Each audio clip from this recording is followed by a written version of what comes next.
My name's Warren Cairns. I work for the Italian National Research Council. I work for the Institute for Polar Sciences. Here we're an institute based in the University of Venice, and we're based here in Mestre on the mainland. In this research institute we work on two lines. The first line of research is paleoclimatic research, so we're looking at contaminants in ice cores. We've collected ice that goes back to 800,000 years at Dome Concordia, where the Italian-French base is.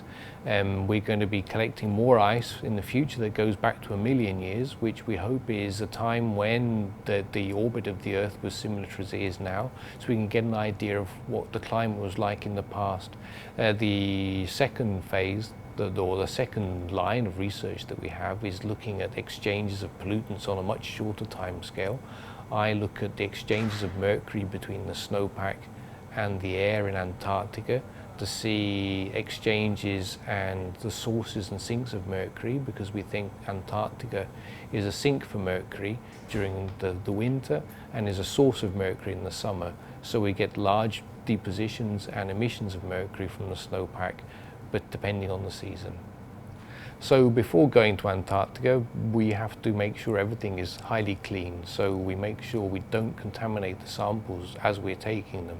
So this means all the plasticware, all the sampling equipment is washed at least 3 times in ultra pure water, in acids, in soap baths, rinsed and reconditioned.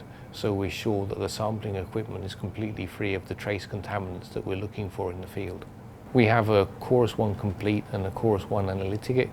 The Chorus 1 Complete both systems are installed in a class 10,000 clean room to make sure we get the highest water quality that we can in Venice. And we use those for producing feed water and rinsing water. The Chorus 1 Complete has a 60-litre tank underneath it. So what that does is the Chorus 1 Complete generates water, it then recirculates it to clean it, and then what we can do is we can set it to not refill until we've emptied the tank, to make sure that we have constant quality water for the entire day by using up the 60 litres before it then starts generating clean water again. So when we go sampling in the field, we walk out to our sampling site to make sure we don't contaminate it. We're using motorized vehicles. Although there are skidoos on the base, we generally don't use those, so make sure we don't contaminate the clean area that surrounds the base. We walk out, we put on clean room gloves and clothing over our cold weather gear, and then we sample the snow and the subsurface snow twice daily to get an idea of the exchanges between the snowpack and the atmosphere. So once we've collected the samples in the field, we store them in a freezer container, which then gets taken from the high Antarctic plateau all the way down to the French base on the coast. They then get transported to Italy in a ship in a -20 cargo bay on a cargo vessel, and then we get them taken to here and we store them in our cold laboratory.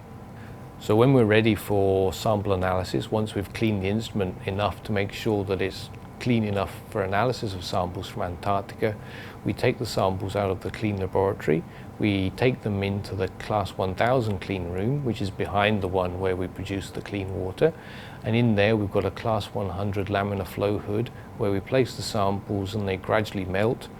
So the samples, once melted, they're acidified.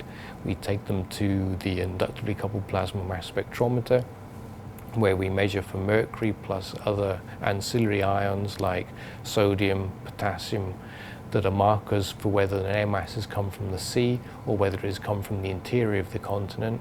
And we clean the instrument before analysis with pure water for about a day to make sure the instrumental levels are low enough that we can then introduce Antarctic samples and actually see what we're looking for. What we see in the future for this work is global levels of mercury gradually decreasing. We hope that they decrease rapidly, so we expect the analyses to become more and more difficult as the levels go down. We're already at trace levels, so we're expecting ultra trace levels of mercury to arrive, and so we're hoping to put ourselves out of a job in a certain degree So we're hoping that mercury levels turn to the global background concentrations, and then we can start looking at other indicators of the presence of mankind in the Antarctic.